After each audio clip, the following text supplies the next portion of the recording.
Howdy, welcome back. This is what often happens. So if you stand here, you know, why is the pig stopped there? You know, between the post right by me and the one straight across there, with just right between the two reels that you can see. That's where there used to be a fence line. And you can kind of tell where they've walked and not there. So they're done with this paddock. They've really gotten it disturbed, which is what I like. Getting the top of the ground all kind of turned over. That's as much as they can do. You know, that's a lot of work for these hogs to get this much disturbance. And cleaned up under these trees a lot. Cleared out brush and kind of pushed it in. That was just all built up with all kinds of leaves and stuff. Now you can see there's chicken footprints in there, and there would have been turkey footprints, but the turkeys are passed on. And so we're now working our way here to the next paddock. There's never been pigs on this piece of ground right here.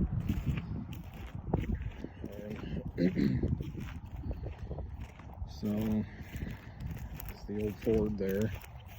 Actually will run. It's got a problem. I'm not sure what's wrong with it. It's my brother's anyway, so we're trying to get that back to him. And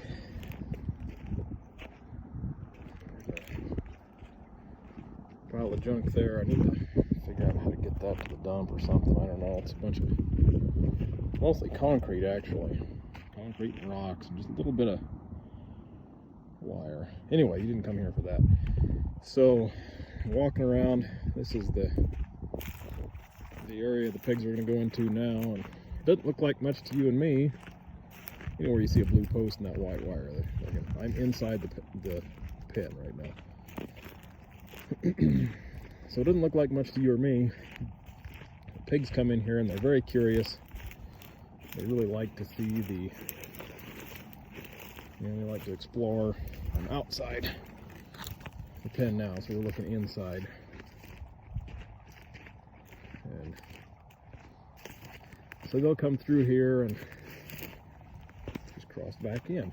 Just giving you that so you know kind of where you're at in relation to the wire. So if you see the wire, they'll be on the same side I am now.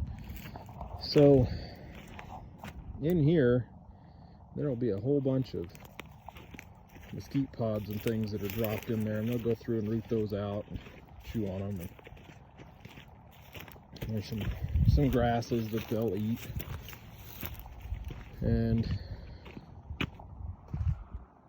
yeah, somebody got a bird. Bummer. I don't know if you can see it. It's right there on the end of my finger.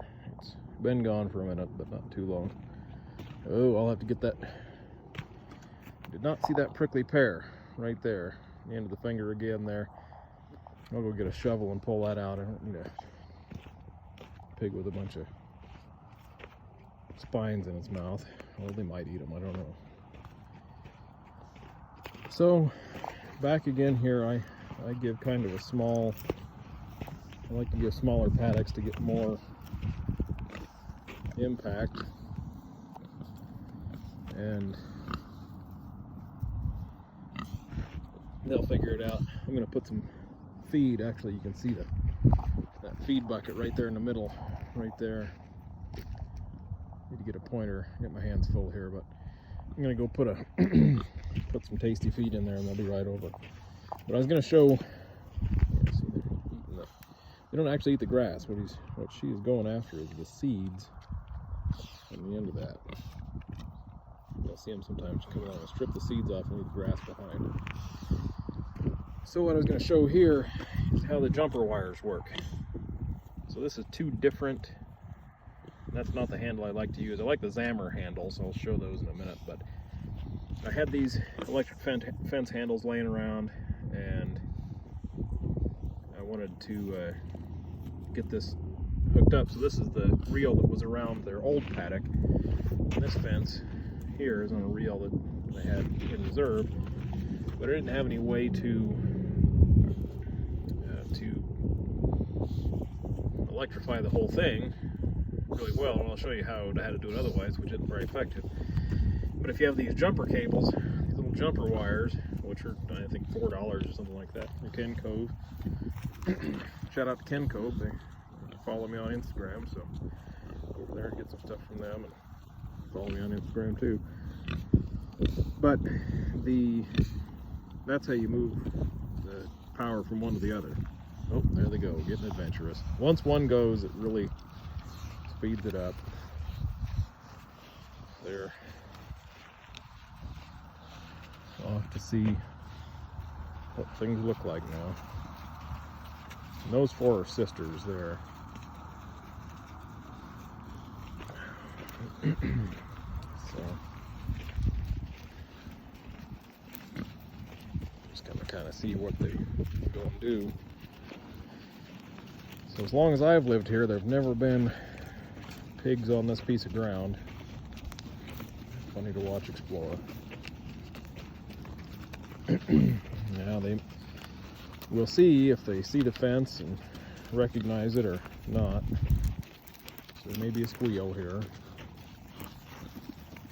And oh boy, that lost the end of its ear tag. All right.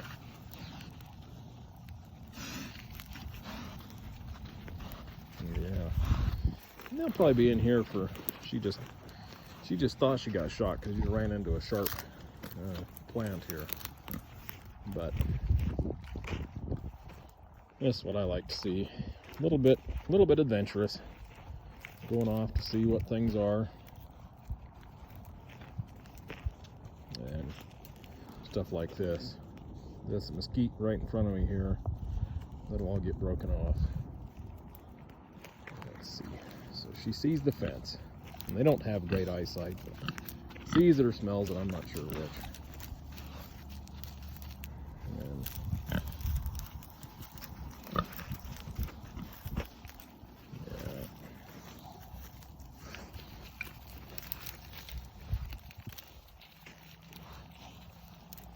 I can't actually explain why I enjoy watching them explore, but they are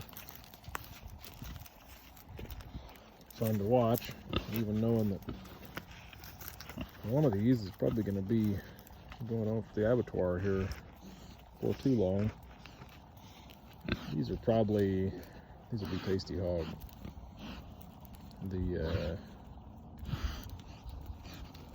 Let's see, I believe it might be striped. They're getting harder to tell apart, but it's got some red in it, so I think it is. This Duroc coming out probably. And both of those two have some of the red. It's more of their mom showing. The other two are more of their dad.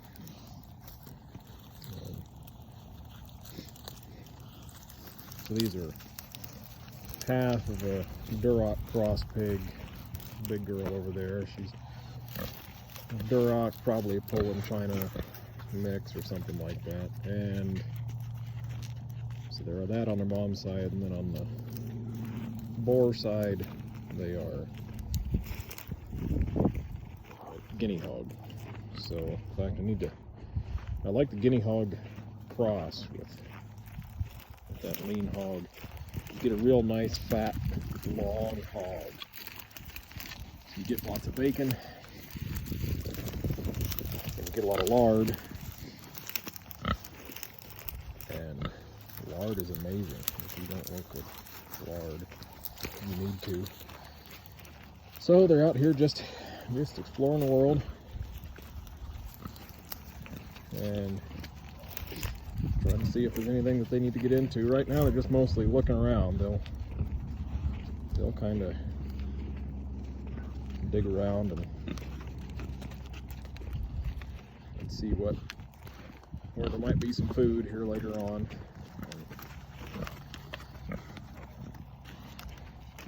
I like to get them.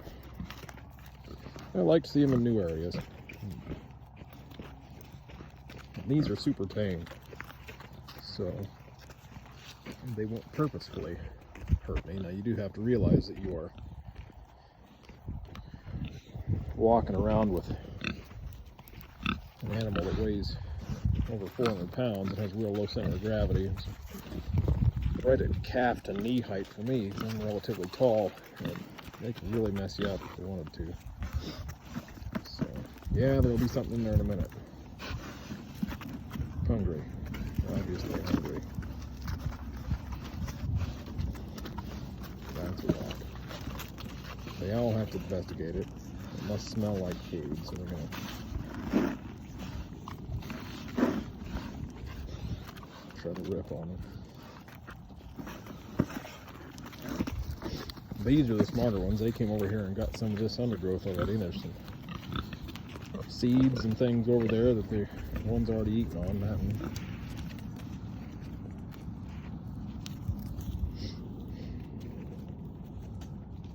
Yeah.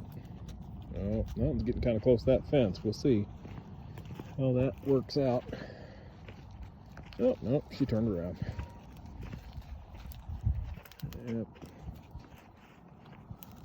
She's eating that. I forget what kind of plant that is. We sure had a lot of it this year. She's eating it. Oh, here comes the fifth one is in. He's over there.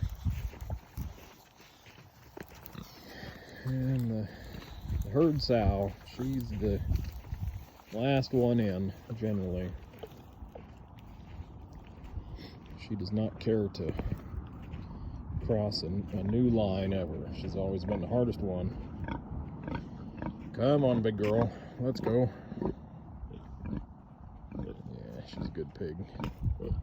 You got to be careful with one like that too. She's upwards of 700 pounds, so she can accidentally run you over. So anyway, that's all there was today. Just thought it was